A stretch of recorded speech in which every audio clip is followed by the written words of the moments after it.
Звездите днес се наредиха, но после пак се объркаха, защото Овен ги бутна с рогата.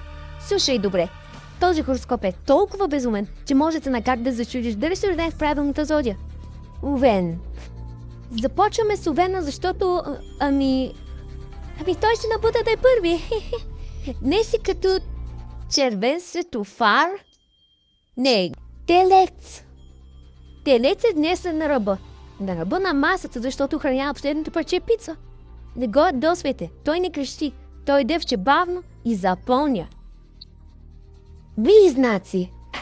Близнаците лъжат много. Знам, защото имам приятел близнак, пък и аз самия съм близнак. Самата аз не съм момче. Как помислихте, че съм момче, Боже? Рак. Вчера се зачудих как раците пишат с тия двете щипки. Сигурно е много трудно. Напишете в коментарите как става. Лъв. Лъв е, ако днес не получиш 42 комплимента, ще направиш сам документален филм за себе си. Живота на лъва. Неоценен, но величествен.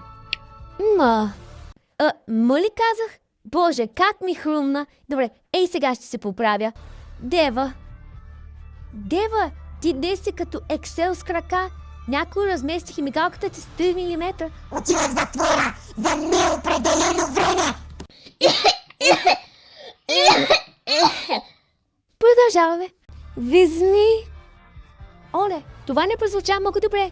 Нищо де. Сценария. Да, тук. Везни.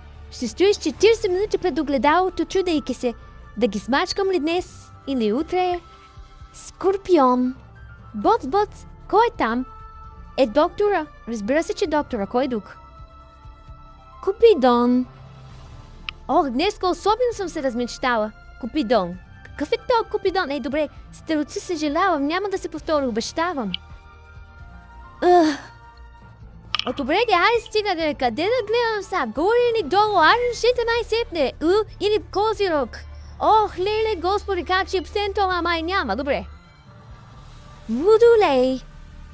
Днеска ми спряха водата. Можете ли да я поправите? Нали лейте вода? Издейте ни малко вода да се изкъпем. Мръсни сме, бе. Риби.